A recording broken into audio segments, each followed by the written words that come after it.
Hey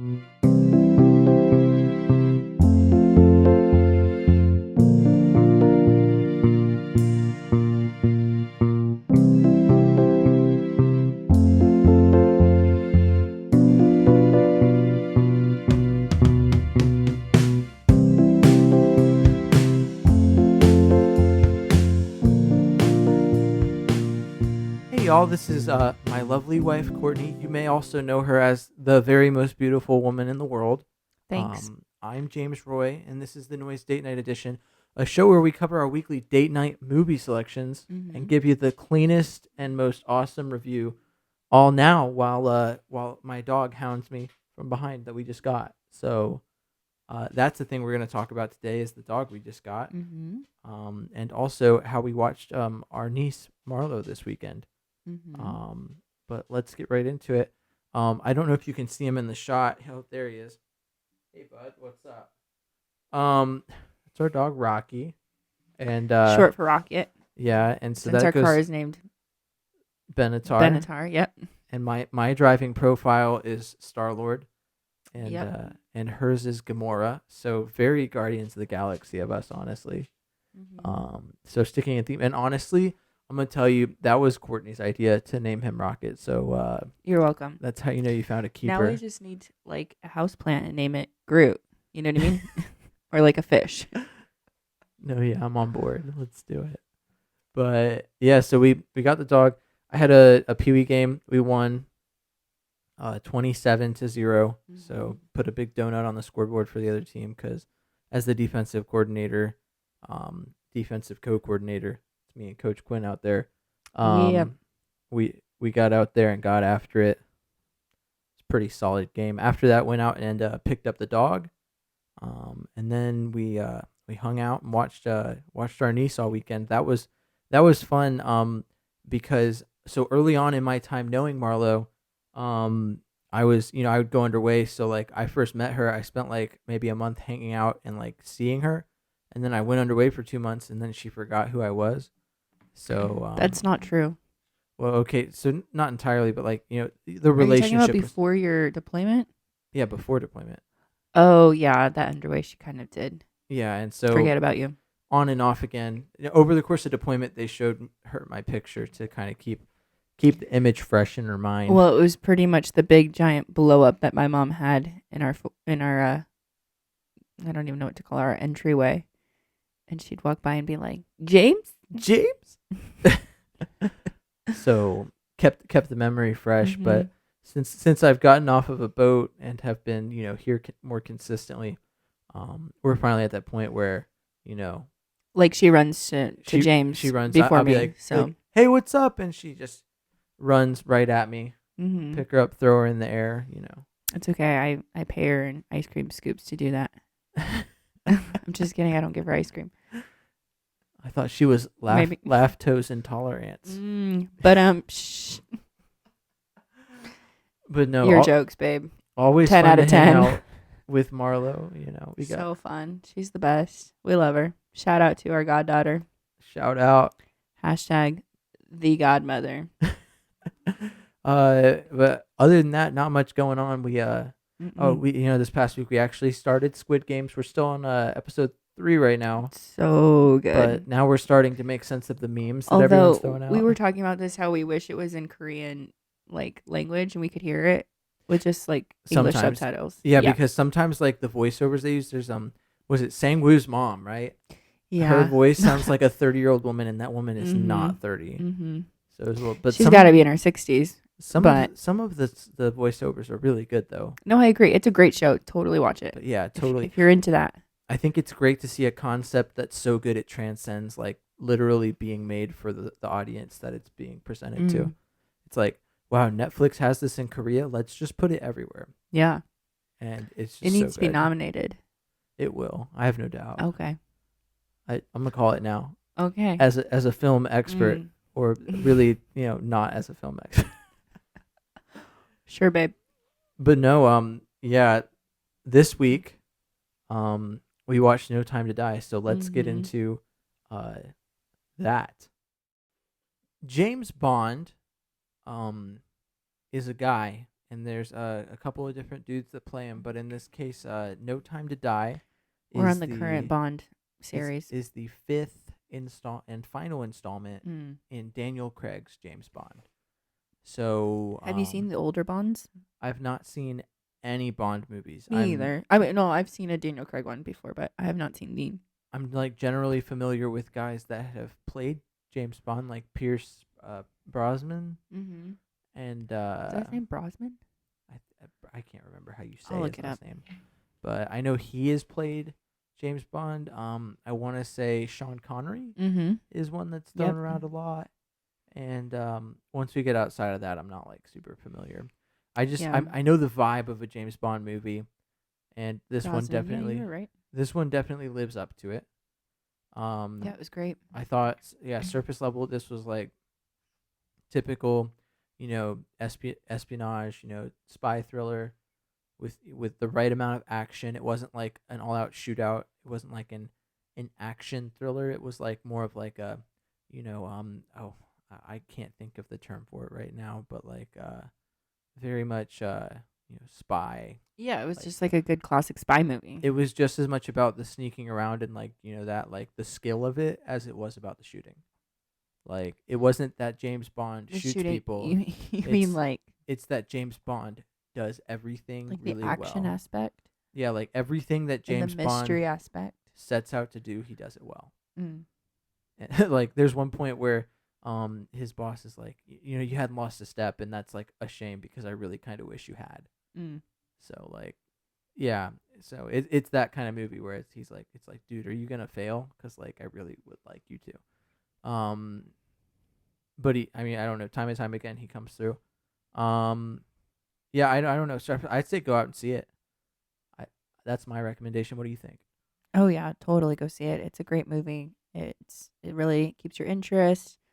It's a good spy movie. It's a good action movie. If you've seen the other ones, you might as well totally see it. I definitely cried. So it hits all the feels. All right. And on that note, before we get any further in, this is a spoiler alert. Unlike The Purge, it's not 24 hours. It's just for like the next 30 minutes or so. But from this point onwards, like, Babe, we've already talked for like 20. well, no, we've only talked for like 7. Oh, okay, good. No, we're not that deep in it.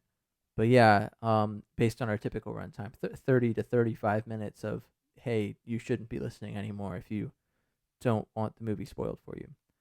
But if you're So- like me and you like to look up everything beforehand and be prepared, We'll spoil all of it for you if you Mm. want us to. we'll save we'll you the do it. article and we'll just You can just listen it to to it you, on the yeah. way to work. Just do it. But let's get into it. Would you like to recount the plot, or do you want me to do it? yeah, I can recount it. I feel like you would probably do a better job than me. Opening scene, Let's do it. random house in Sweden, right? France. I want to say they're speaking French. Okay. They are speaking French, but I remember on the map later, I think it was in Sweden. Anyways, No, it's in Norway Norway, thank you. because they come back to that house. Yes. Okay. Yeah. It's in Norway. It's in the middle of winter, so there's like snow. It's like a little girl. She's around 10 years old, 10 to 12 maybe. She's by herself playing, and her mom seems to be an alcoholic. To say the least. Yeah, to say the least. And she's like asking for things, and so the little girl's like serving her, and the mom ends up like passing out because she's drunk. So the little girl's kind of just taking care of herself, and all of a sudden this guy shows up, and he is talking to the mom, and he's like, "Where's your husband?" And she's like, "He's not here." He ends up killing her. The little girl sees it, and she hides, and she grabs the gun because her dad has this like safe room, and like hides a gun in different places. He's obviously somebody connected to Bond in some way. Also prefacing, I did not see Spectre, so just throwing that out there. And I wasn't lost. Me neither. And so like my big thing is that you don't have to see the previous No, ones. you don't. But I feel like it would be good for background. Yeah, you can, and you would understand a little bit more. And you wouldn't be in the dark on some issues, but you can still watch it. So the little girl ends up escaping from the house, and the gentleman, hardly a gentleman, the man goes after her, and it's like over ice. Well, so she shoots him. Like they Yeah, think she he's does dead shoot for a him. second. She does shoot him, and he falls down the stairs. And so she thinks he's like dead, but he's actually alive. So then she's like escaping and she's running over ice. And of course, the ice cracks and she falls into the water. And so he comes up to her and he's about to shoot her. But instead, he breaks the ice and saves her. Yeah. And then it like cuts to this blonde girl. And you can only assume that it's the same girl because it literally like does the whole cutting from like eyes to eyes. And she's, you know, in water somewhere. I would say like maybe Italy or France, one of those. Yeah. French Riviera, or maybe she's in Italy. And she's with Daniel Craig, James Bond. And so they're just kind of like vacationing. And he's like, "Are you okay?" And she was like, "Yeah, I'm fine." And then she's like telling him that she has all these secrets. And so he's like, "Well, what are your secrets?" And she doesn't end up really explaining any secrets. She just kind of says you have to She's very vague. You have to reconcile this. Mm-hmm. I remember there being a powerful female she, character in the previous ones, and I think she's the one yeah. they're So she was referencing. like, "You need to reconcile this," and so he ends up going to that lady's grave, which she's in the previous films. I forgot her name, but she's buried in Italy. And so he goes to her tombstone, and then all of a sudden a bomb goes off, and there's a guy that's running, and so he obviously goes after him and is met by like tons of motorcycles, tons of cars, all trying to get at him. And so that's kind of like the first major action scene where he like literally beats every single one of them, all at once. Pretty cool.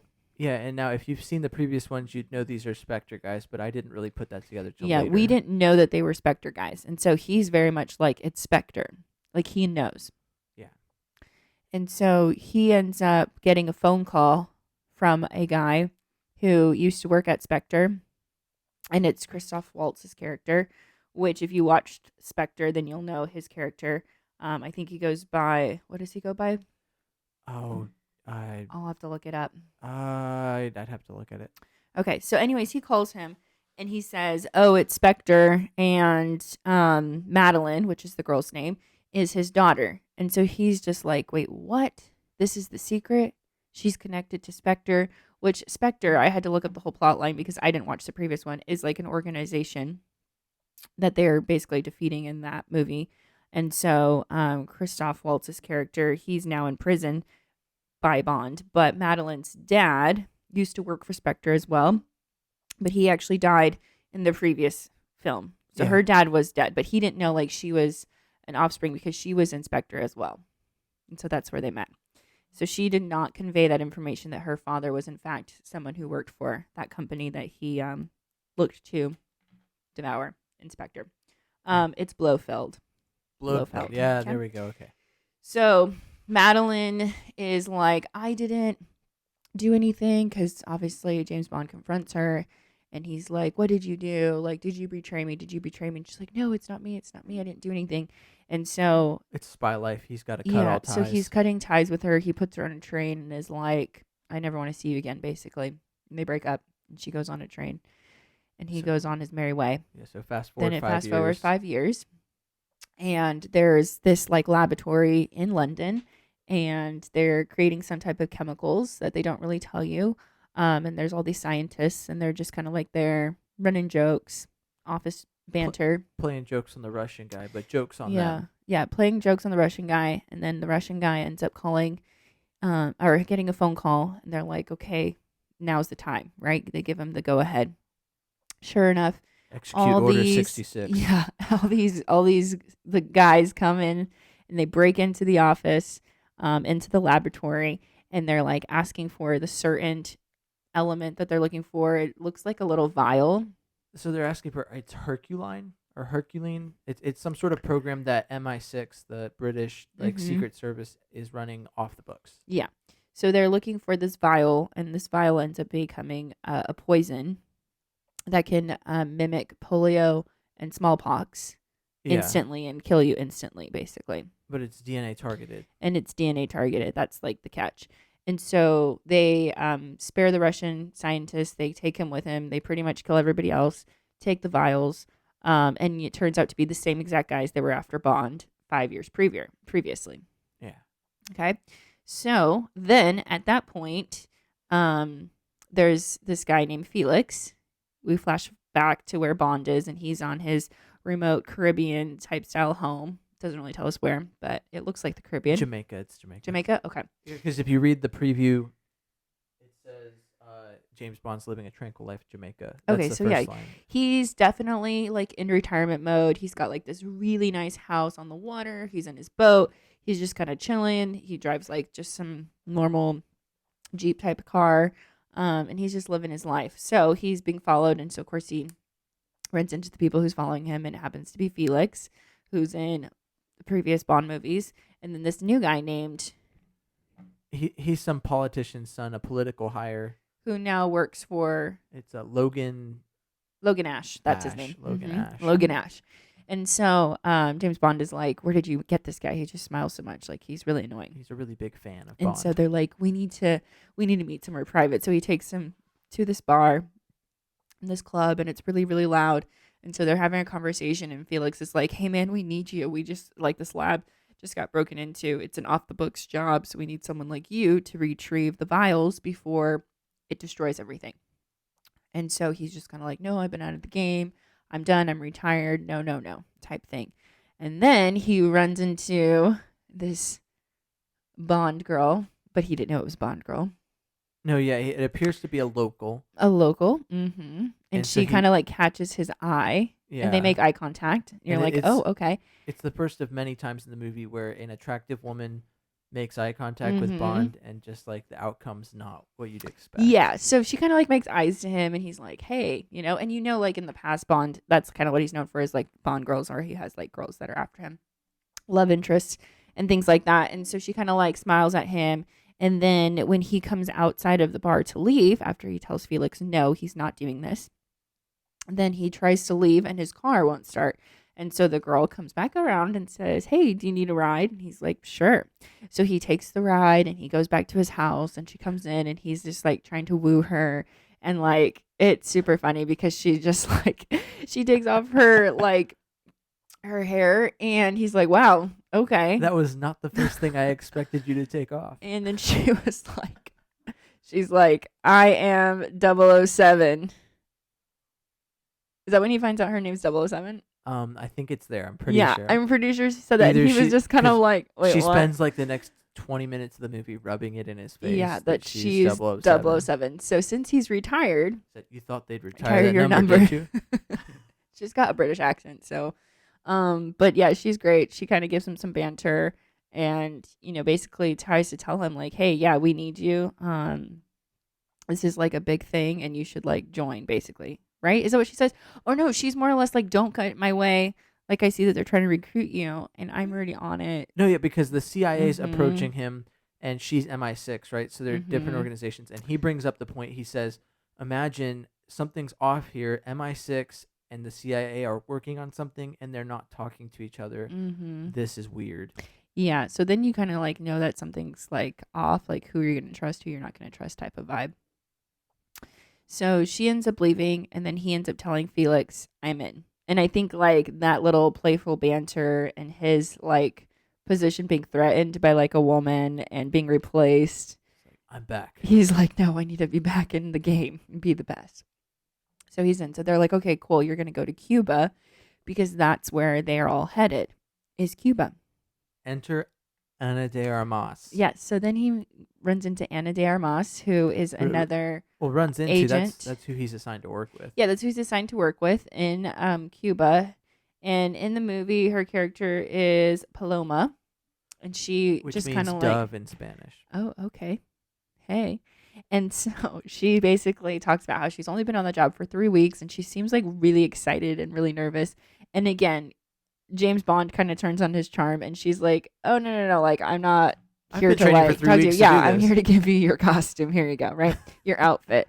And so again, he's kind of like rejected twice by a gorgeous girl in his presence, which is just like doesn't normally happen to him. And so he's like, all right, let's do this thing. So they go to like this gala type setting. It's like a party, fancy party. They're walking around. They're kind of like looking for all the people that are involved in this whole like heist Spectre crew, right? That's remaining. And sure enough, the Russian guy is there, the Russian scientist, and he's sitting. And that's the target too, is the Russian scientist. Yeah, that's who they're originally like trying to find, is the Russian scientist, because he's the one that has all the answers on how to work the vial, how to transfer the vial, how to do all that kind of stuff. So he's like the key component. And so we're looking at the Russian scientist, and it appears this is where you kind of find out the weapons like DNA activated. He's working with it, and he does this sly swap of like USB drives that have the DNA on it. So it appears that they have Bond's DNA, and they're supposed to use that to kill Bond. But he swaps the DNA, and we don't know why he does it. And he basically swaps it for just like another family or other people besides Bond. So basically anyone who's not related to Bond. Well, it's like a database. It's come to find out once they complete the database later in the movie that it's just Spectre people. Yeah. And other groups, but this one specifically is for Spectre. Yeah, so they pick like one person family's DNA to swap it out with. And so he's telling like the henchmen, I guess that's what they're called, right?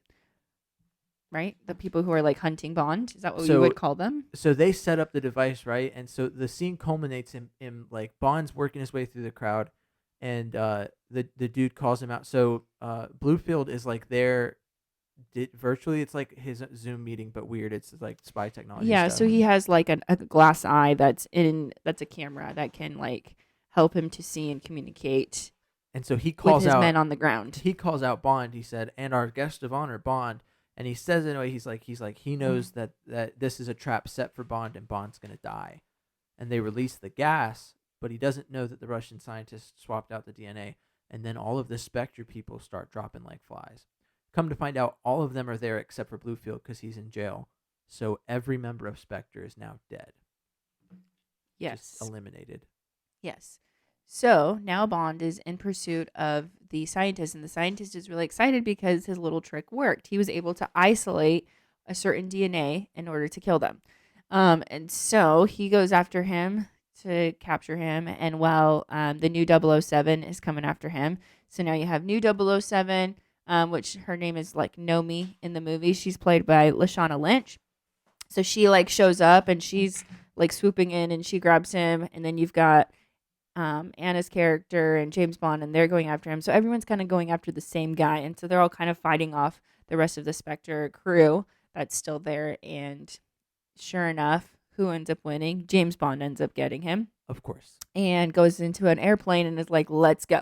So he's he steals "Why am I the current 007's airplane?" Yeah, he does steal the current 007's airplane. Sorry. And he takes him and he's just like, "I just saved you. Why am I the target?" And he was like, "Because I need to figure out like who you were working for first, and now also who are you working for now that you had to save me?" Because he's like confused.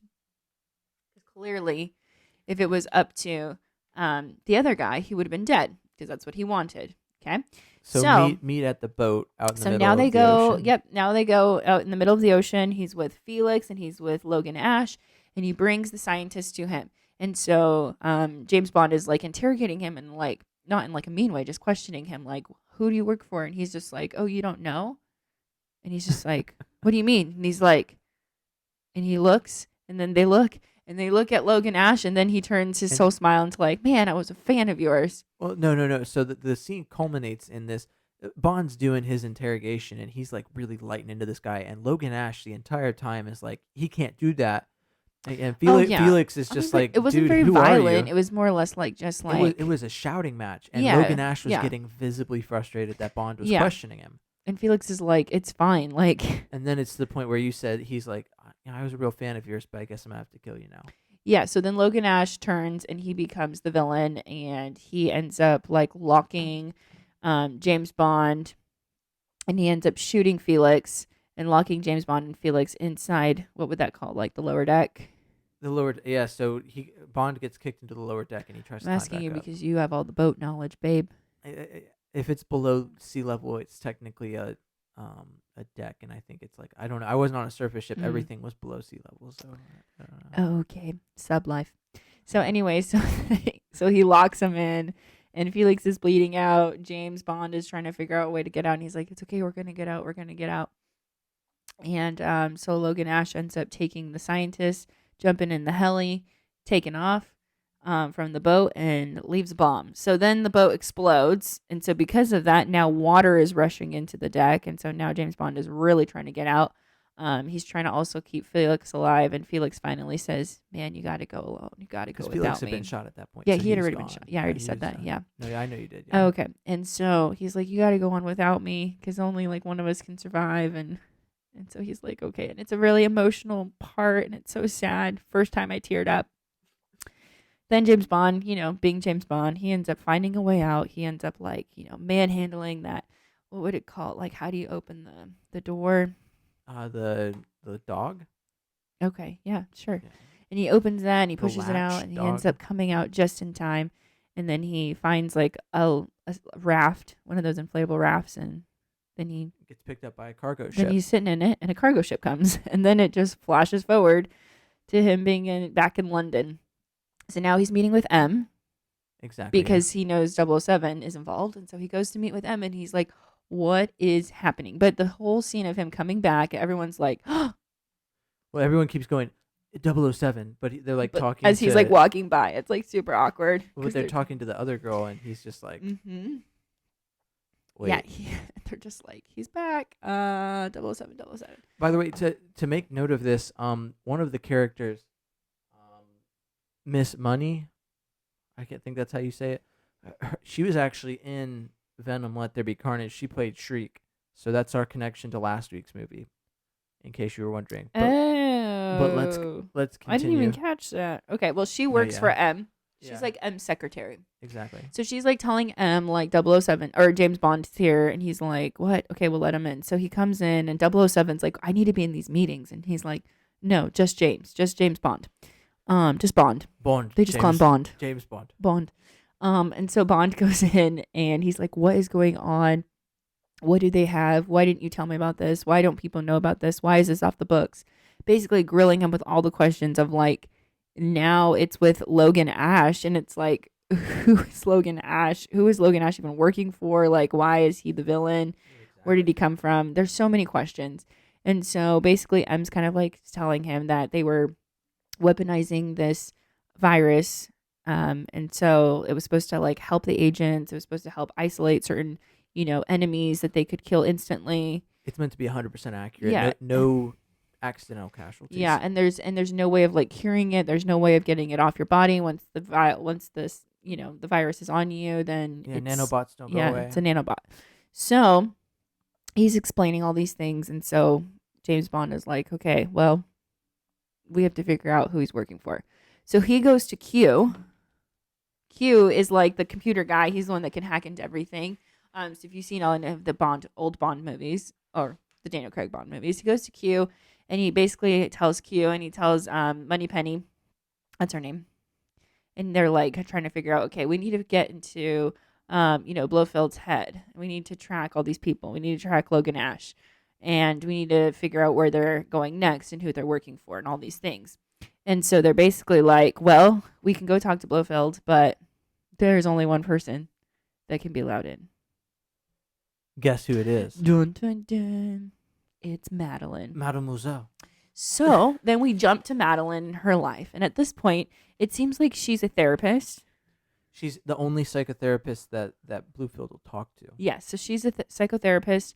And she has like her own clients and whatnot, things like that, right? Did I miss a part? No. So we're there now. And the next part is where dude that saves her life comes up to her. She's seeing him as a patient before they go into which Bluefield. Is played by none other than Rami Malek. Yeah, he does awesome. And so he says the bond between someone who's been saved by someone is the same as the bond between someone who's killed somebody. And so now that I saved, he gives her a box which has the mask from earlier, and he's like, now that I saved your life, you owe me a favor, so I need you to do this. Gives her a bottle of perfume.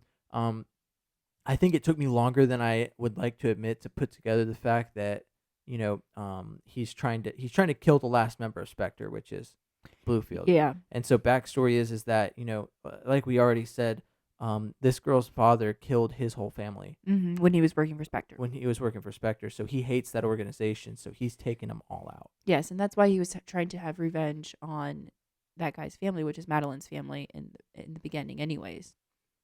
And so the last bit of Spectre is going to be Blofeld. So I feel like we're not saying that right, but whatever. No, I think that's how they say it. Okay, cool. Just making sure. But fast forward, she meets up with Bond. It's really awkward. Yeah, so then Madeline and Bond go into question Blofeld together, and it's super awkward because he loved her so much. She loved him. He tries to keep it casual. He thought she betrayed him. She was just wrongfully accused, it turns out. Yeah, exactly. So they go in, and they're about to, like, talk to him, and so she's talking, and she goes, wait, I can't do this. And so she has the poison on her hand. Yeah, she already sprayed it on herself. She already sprayed it on herself. And so she, like, holds Bond's hand and is like, I can't do this. You need to go without me. And then runs away. And then runs. So then she leaves. So then Bonds end up questioning. Well, no. So the specific word's important there. She says, "I'm going home," which is a code that Bond decodes later. So yeah, because she's trying to convey something. He knows, that she's going home. He knows where she's from. So yeah. Okay. So then flash forward, and he's not flash forward, but Bond is interviewing Blofeld and kind of just asking him, like, so you wanted to kill me? And he's like, yeah, I guess we both have common enemy now. So here we are. That's ironic because I tried to kill you, and apparently he got double crossed by somebody. He doesn't know who, but he also is like, Madeline isn't the person you think she is. Like, she really didn't betray you. It was me. I'm the one who made it seem like she betrayed you because I knew who she was, and clearly you didn't know, but she really did love you, and it's a shame you broke her heart, and it's a shame you've been heartbroken. He's going to tug it on those heartstrings, and then James Bond gets really angry in the heat of it, and is like, well, who's the enemy? Who are we really trying to get? And he grabs him by the neck and is like, tell me now. And then he gives him a name, right? Yeah, and then he said, you need to ask Madeline because she knows. And then they look away for a split second, and they look back, and then he's dead. Because gone. That poison was transferred from Madeline's hand to Bond's, then to Blofeld. And so this movie's 2 hours and 45 minutes, and I'm gonna be real with it. Some of the detail gets lost. If you need to take an intermission, now's the time. But now is the time. So we're second half of the film. Second half of the film. Here we go. All right, I'm trying to go fast. All right, so now Bond takes that cue of following home and is like, okay, I need to follow Madeline home. So he goes to her home in Norway, and we know that because later on we see a map. So he goes to her, and he's just like,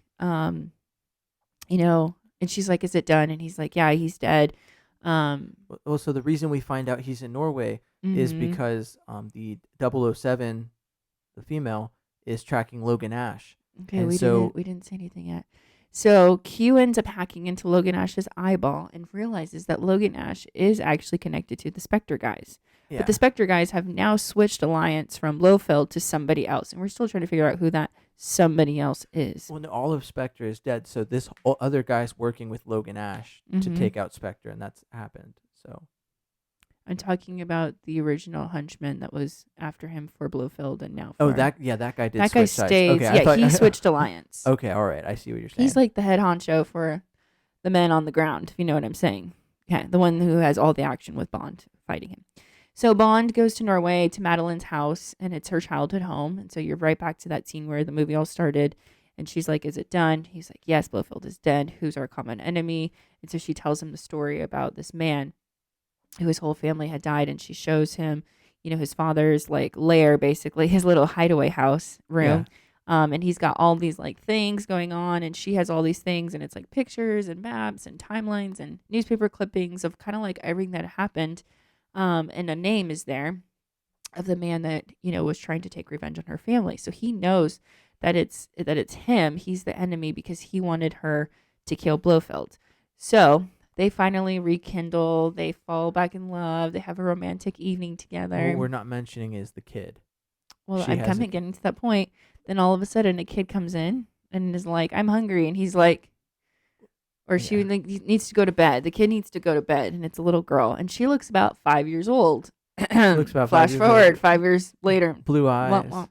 Yeah. So then he's like, oh, okay, I'll put the kid to bed. And she goes, it's not yours. It's not yours. So she keeps reaffirming him that it's not his, but in fact, you're like, obviously, it's his. 5 years. She doesn't seem to moved on, really. Okay. So they kind of have like a nice romantic evening together. It's all fun and games. And so Bond tells Q to track Logan Ash because they were able to hack into that guy's eyes. So they're able to track them and where they're going. And it turns out that they're headed for Norway.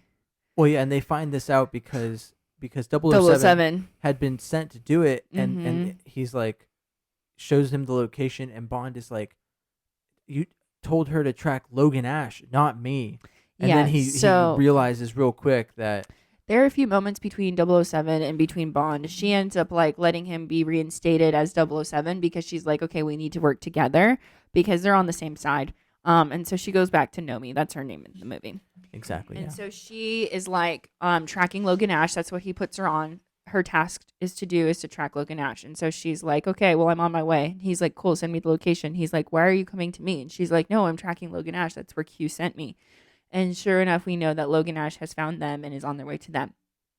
And it's because Logan Ash is working for, do you remember his name? Rami Malek. Yeah, Rami Malek. Rami Malek. Rami. It's a kind of like an interesting name, so we'll leave that there. And so then Safin. Bond is like, Safin, thank you. So Bond ends up taking Madeline and the little girl and is like, okay, let's go. So they get in the car and they're driving, and then all of a sudden a car drives by them, a black SUV, and you're like, it's them. It's Logan Ash and the Henchman. But they keep going for a second. And they keep going for a second, and then you see them flip because a Yui. Bond rolled up in a typical Bond car, but they left in like the equivalent of a Toyota Land Cruiser. Oh, yeah. No, yeah. It was like, was it a RAV4? It was like a Land Cruiser kind of thing. Oh, okay. And they were all in Range Rovers, black SUVs. I noticed that. Yeah. So then they flip a Yui and come back. Probably because they're in Norway. It's a smaller SUV. Yeah. Flip a Yui, come back, and now they're after him. So now it's like this high speed car chase, and it's pretty like exciting. Bond pretty much takes out half the cars, which is great, but there's still quite a few left. And somehow they go off roading into like this foresty type area, so they have to abandon the car, and go on by foot. So they're going by foot. He finds this little hideaway place and puts Madeline and the little girl in there, and he's like, "Okay, here's a gun. I'll be back. Right? Don't go anywhere." So then he's kind of like doing his spy thing of like wrapping up the I don't know, like what is underneath the car. He took the I believe it's the front. It's the tow hitch. Thank you. Yeah, the tow hitch. And it had he takes the line out of it and creates a tripwire for the motorcycle. So he like does that, and so they're all kind of coming after him. I mean, and it's like a bazillion against one. He's taking him out one by one. Classic Bond style. Yeah. Like I said in the beginning, Bond just proves once and again that he's like just far more superior than anybody very else. good at everything he does. Yeah, so he's taking everybody out, and of course we get to like the final car, which is Logan Ash's car, and his car like kind of flips and all these things, and he's coming after him, and then it's like that final moment of Logan Ash's car flipping. Well, he gets slung out the front of his car, and his car's sitting there held up by a tree stump, about to crush him. Yeah, and he's like, "Hey man, I still really like you. Can you get me out of here?" And then he's like, "No." Pushes the car on. Pushes the car. So then he's gone. So he hears some gunshots, and he knows immediately it's Madeline. So he runs back, and of course they're gone. And they're taken, Madeline and the little girl. So then I don't know who you are. You know who you know who comes to find James Bond and pick him up is Nomi, the new 007. No, yeah, exactly. So she comes and he's like, "It's about time," and she was like, "I was on my way. Do we have a chopper?" To this point, they've been tracking activity on an island that is disputed between Russia and Japan, and that's believed to be the site of Safin's base of operations. Yes. And so they work their way into a mission to operate there. Big things to note, they're flying a big P-7 right over that island. Russia and China see that. And so that is a background plot where they're like, you're going in, no help. And then also we're like on the verge of national breakdown because you're on a disputed island and it's drawn a lot of attention the way you're being there. So they drop in the stealth cruiser. Thanks for giving your military perspective, babe. They drop in like a stealth glider that turns into a submarine type vessel and penetrate the island.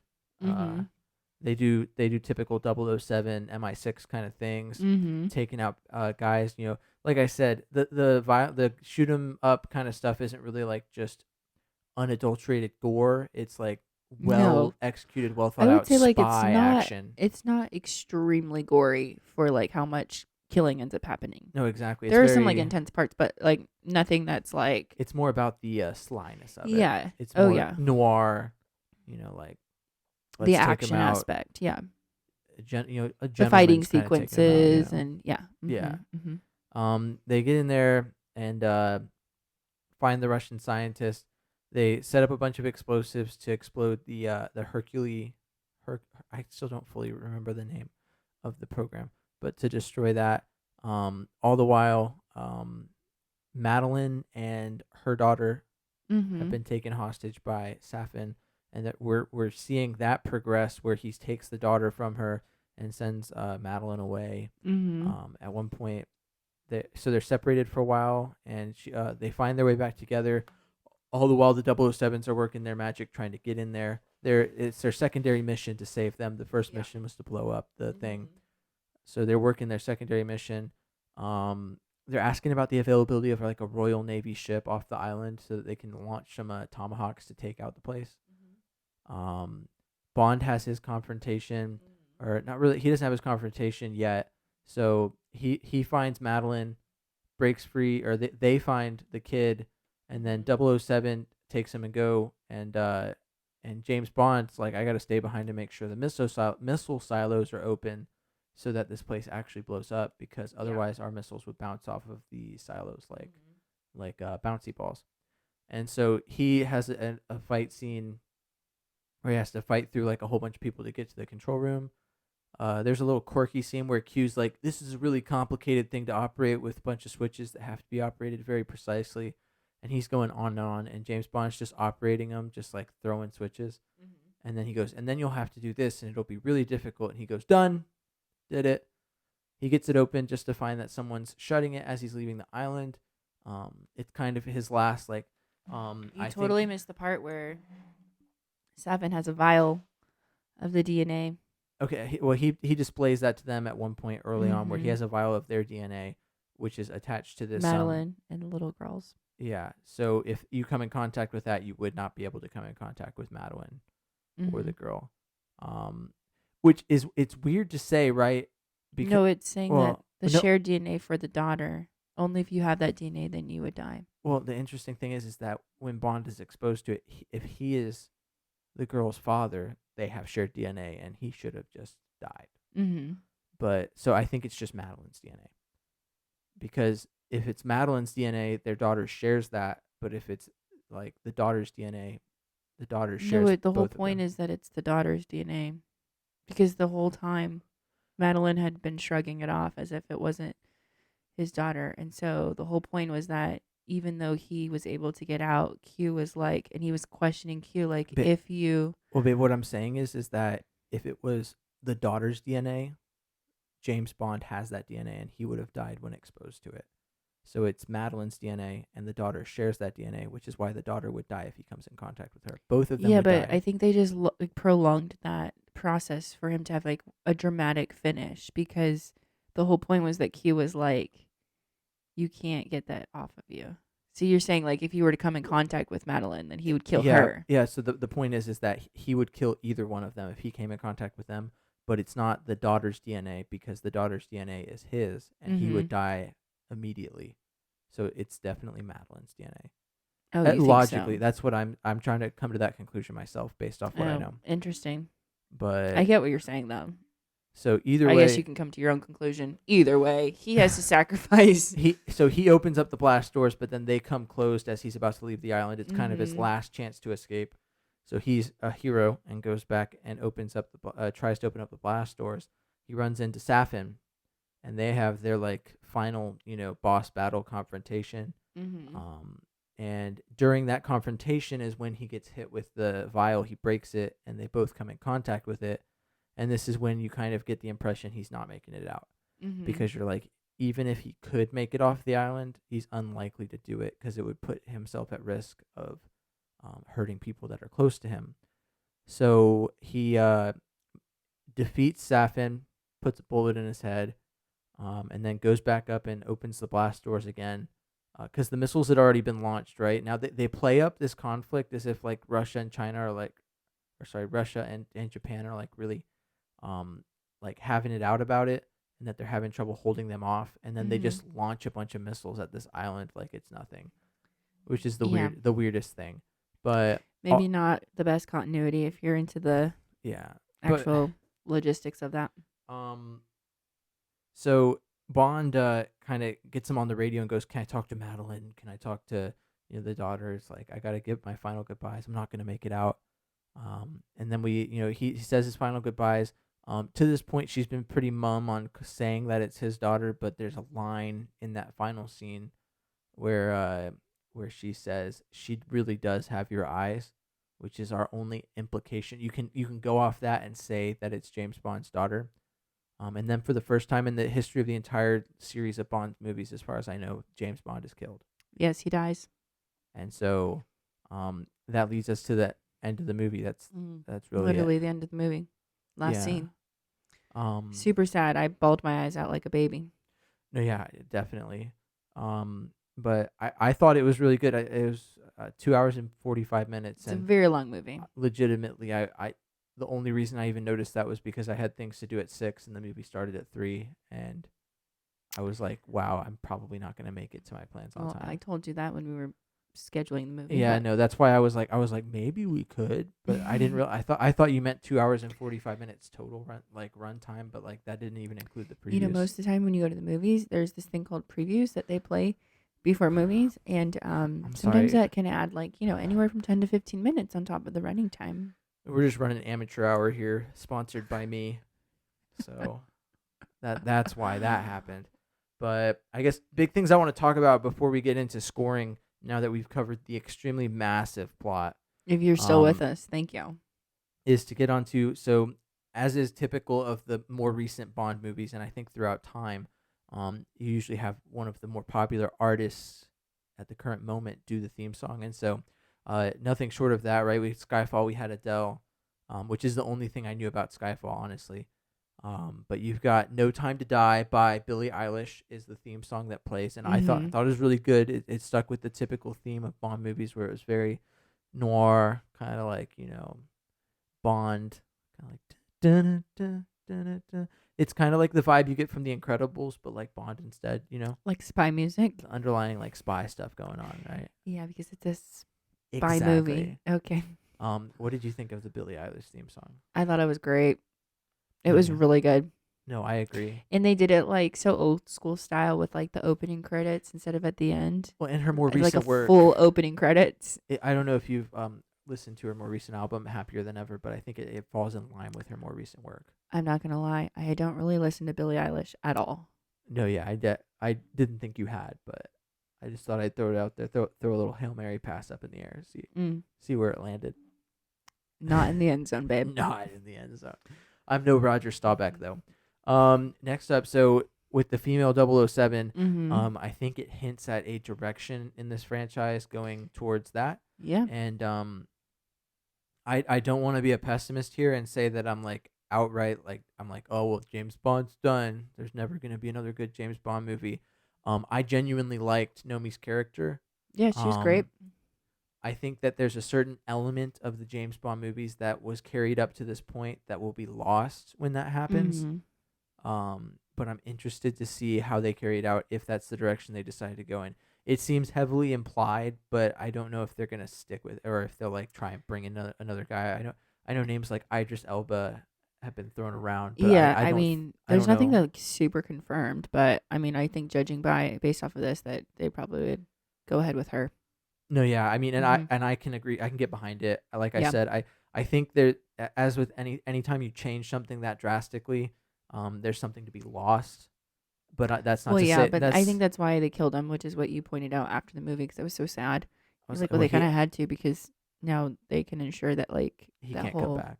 chapter is done and And he I mean, can't come back. I even said like to this point, like the way it ends, you're like very obviously he's dead, but like it's one of those things where they could be like, well, at the last second, James Bond pulled a trap door and now he's alive. But Yeah, I don't think they would do that. I don't think they would. Like No. they made a more permanent like Bond's gone, dude, done. Chapter closed. It's not like in the final Batman movie with Christian Bale where it's like, look, there's Christian Bale and Anne Hathaway on an island, just like Alfred living said. rent free in your head. So I know I think he's really done, and I'm interested to see what they do with the female 007. And speaking of females, Anna de Armas was in this movie, and I think it's kind of the Jared Leto effect we got here, where we saw She was emphasized in the preview, and I think a lot of people thought her role was going to be larger than it was. Yeah, she was definitely. And I definitely think she did well with the screen time she had. But as big a name as she is, you probably expected more from her. And I thought there it was was a going to be very more. small role for sure.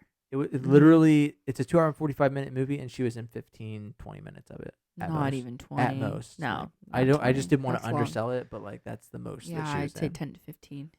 Solid 10 to 15 minutes. So, I mean, I don't know, like, it was just interesting to see that they would pull such a big name to play such a small role. But that does leave the door open for her to come back for future films. It does. I as think, like a side character, you know? Yeah, but I think it's just like, I don't know if it was just editing in the end. I feel like the way the movie was written, that character was always going to be that small, and that maybe we just hyped it up in our heads to be more than it was. Well, we saw the name. no, I think that maybe that too, but yeah, if it was gonna be that small, anyways, they had to go big. So I mean, they've got some heavy hitters in this film. Exactly. So I mean, they had to cast somebody like big name like that, even if it is like a smaller character. But yeah, because technically Christoph Waltz actually only really graced our screens for maybe only 15 minutes as well. Technically, he had his moment in this franchise. Anna de Armas has not been in a Bond movie. I know, but if this is like a big budget film and they've got the money to spend, why not? I mean, go big I or go agree. home. Go big or go home. But I guess the only other thing really left to talk about before we rate is that it is the first time that Bond dies in one of these movies. And I guess we've kind of already covered that, but it really is a point of emphasis because it's like an end of an era. Well, it's the end of an era, but it also kind of brings a sort of vulnerability to the character because like an absolute. You're like, this guy is a guy who's never died. He's always like untouchable. I mean, I told you at the beginning, he's the kind of guy that indestructible. Anything he does well. Mm-hmm. And so he's to like see the him go Aslan down, of the Chronicles of Narnia. It just kind of is like, okay, well, where do you go from there? Once you've made him that vulnerable, where do you go from there? Like he's human, yeah. And also, like, if Nomi is the next Bond, like, they made her seem less than him, which, I mean, makes sense. But yeah, but it's kind of like in an more origin of a, story. like, a reverence kind of way. Like, she wanted to pay her dues, and she also wanted to, like, recognize greatness when it was in front of her. And I think that's just, out of respect. No, yeah. For Daniel Craig's Bond. I feel that. Yeah.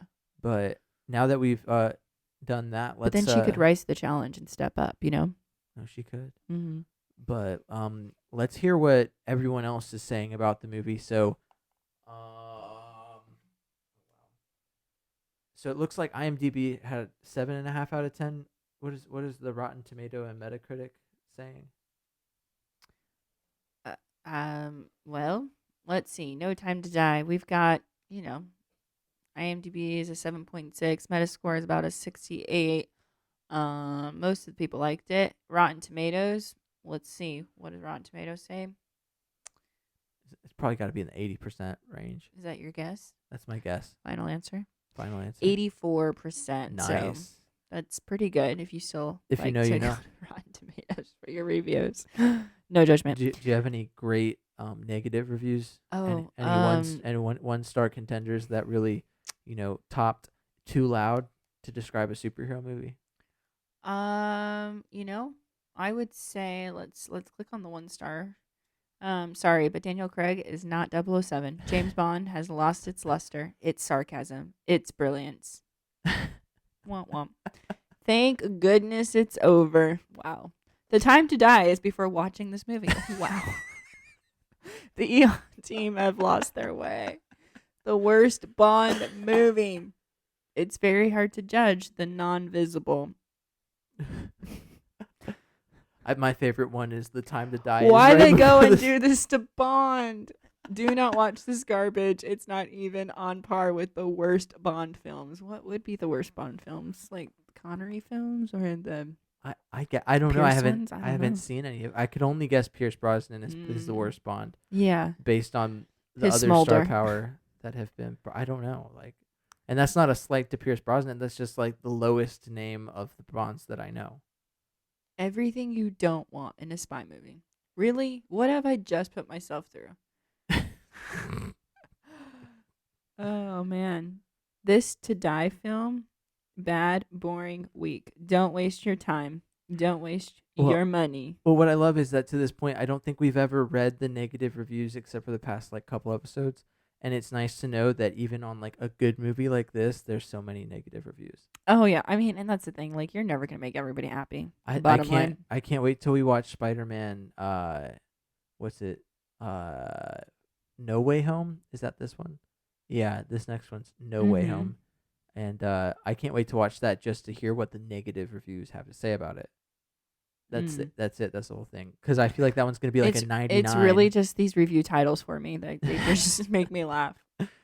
But now that we've talked about what the real critics think about it, well, I guess real's not the right word. The other critics, because the real Debbie Downers, we are think real, about it. we are real valid critics. Oh yeah, We are. And self-validated, but yeah. So on a scale of 1 to 7, I'll let you go first because, as I've always said, ladies first. Where would you rate this movie? I'd rate it a 6. 6? I think at times it was a little bit slow, and I was able to like read whole plot lines of other 007 movies. Yeah. Which if it really kept my peak of interest like the whole time, then I would have never even looked at my phone. No, I can agree with the 6. I think that the twists and turns of the plot, the fact that it was 2 hours and 45 minutes and still maintained my attention, merits a 6. Oh yeah, I'd say for sure. It was a solid movie. Mm-hmm. I cried like a baby. James was just like, "Really, you're crying right now?" You didn't say that, but you didn't have to. I could tell by your face. I just looked at Well, I think the Felix moment for me was when you had a tear in your eye, and I looked and I was like, I definitely. I guess like to me, like in Marvel movies, I'm so emotionally invested that it's like, but like I'll well up. Did you cry on the snap? But oh yeah, of course. Exactly, that's what I mean. Like, but like in James Bond, it's just kind of like, no, this is pretty much what I expected to happen. I didn't really have like any emotional tie to it. But you're not emotionless. No, I'm not emotionless. Like I felt for it, but I wasn't like James Bond is dead. I don't know. Is that supposed to be me or no? That was just like, I don't know, an emotional reaction, which I didn't really have to him dying. But on that note, let's talk about what we're gonna review next week.